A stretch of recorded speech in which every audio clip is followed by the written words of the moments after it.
Good afternoon, everyone, and welcome to our assembly. Now, we are actually going to start with a special story today. In fact, is it a story, Miss Pattinson, or is it a poem? Well, it's a narrative poem, which is a poem that tells a story, and this is a very famous story with a bit of a twist at the end. The reason we're starting with the story today is because today launches a very special week, and we're going to be talking about this special week when we've finished our story. I'm just going to share the screen and we will have a look at the story together.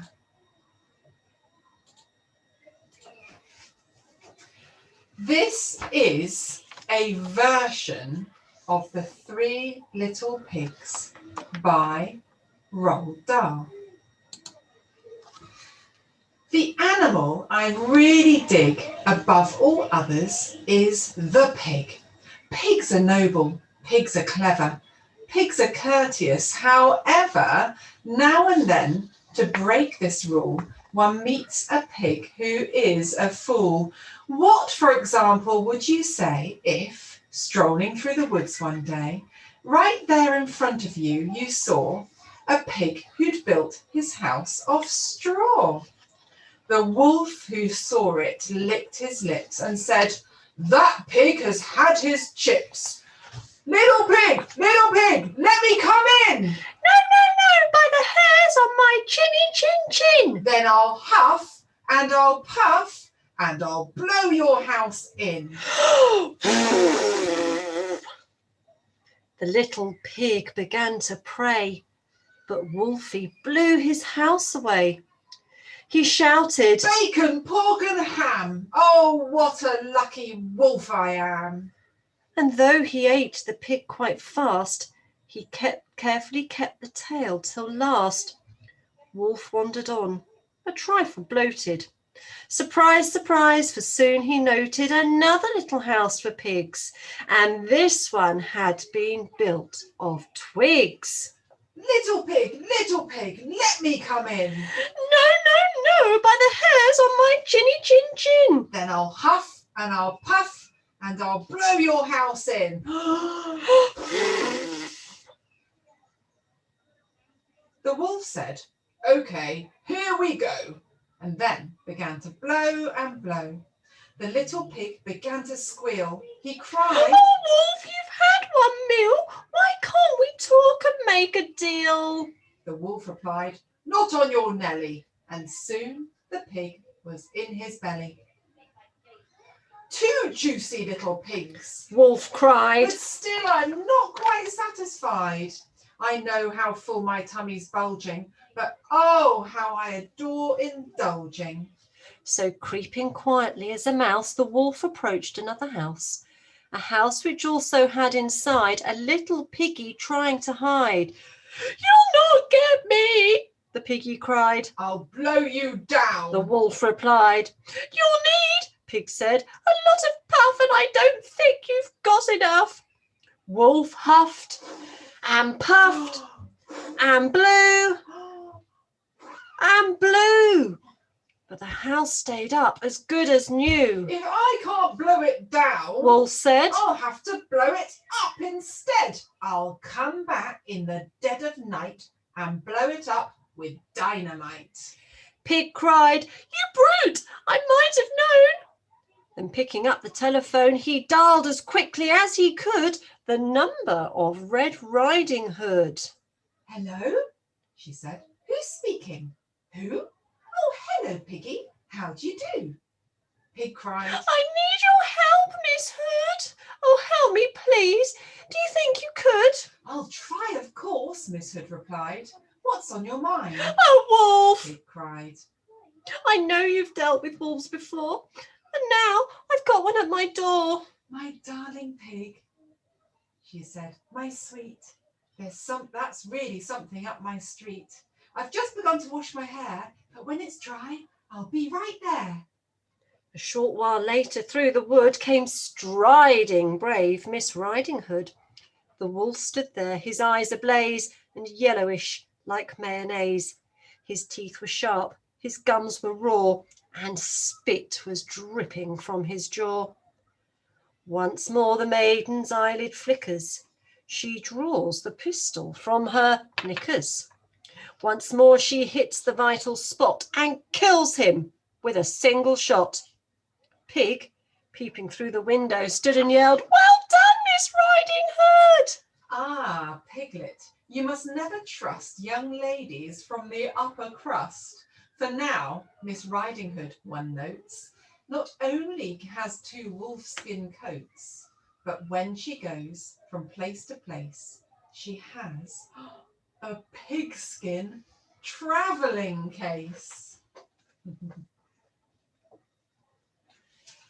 A wonderful poem by Roald Dahl, and I think it's lovely when authors take famous stories and put their own special twists on them.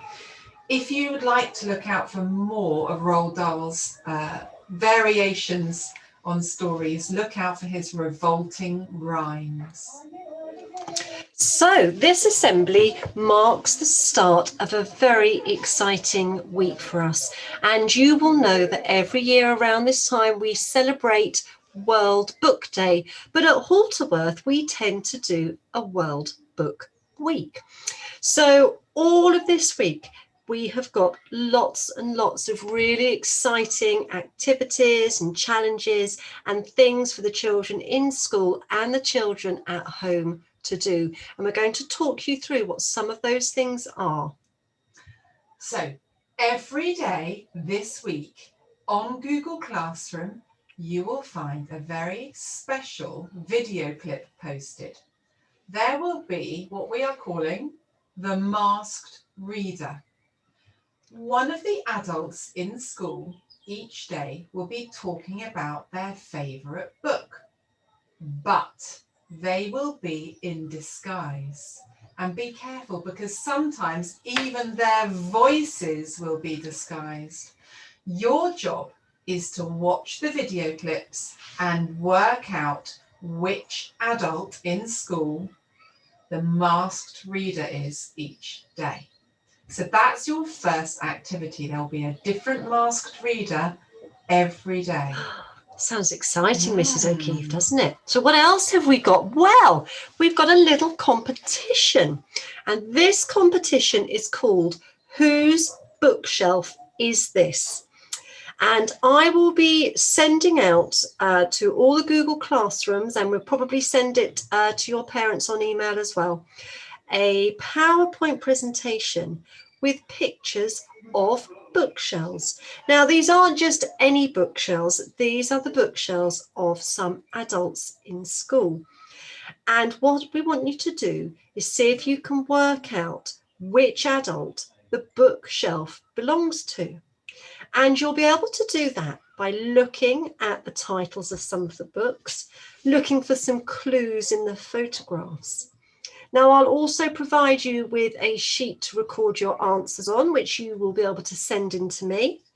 And the person who gets all of them right and guesses all of the adults who own the bookshelves will get a small prize for their excellent detective skills. There will be more information coming out to you, so don't worry if you can't remember what you need to do.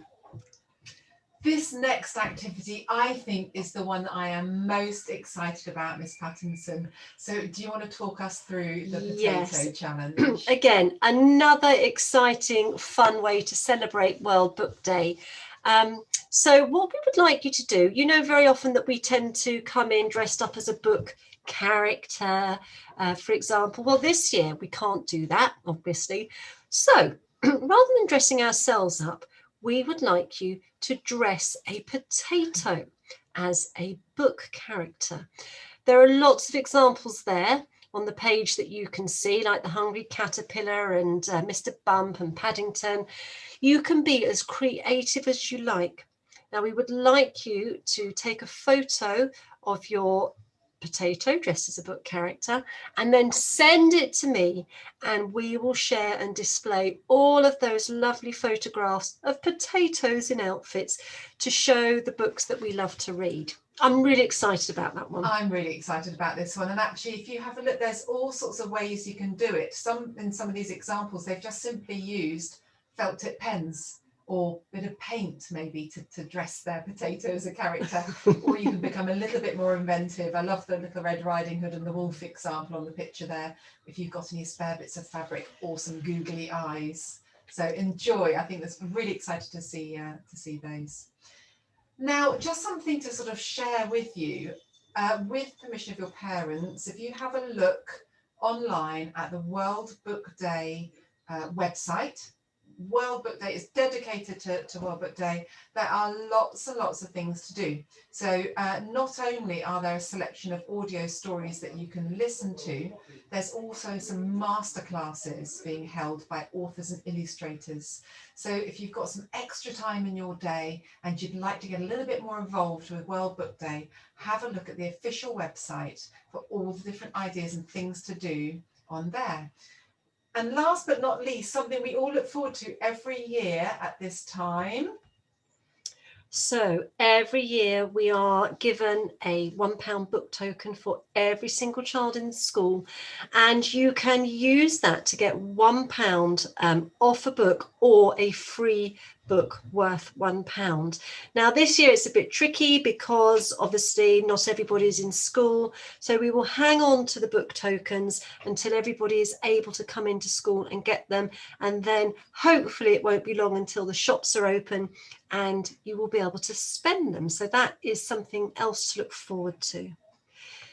Now, in addition to all of these lovely activities, your teachers will be doing some live reading every day of class readers with you, probably on your Google Meet, so everybody can enjoy those, and really celebrating the books that we love to read and sharing stories. All of this information will be made available through Google Classroom. And as I said, hopefully we can send it through email as well. So we cannot wait to see your entries and hope that you enjoy celebrating World Book Day and World Book Week in whichever way you can. There we go. Great stuff, Mrs. O'Keefe. See you soon, everybody. Goodbye. Bye-bye.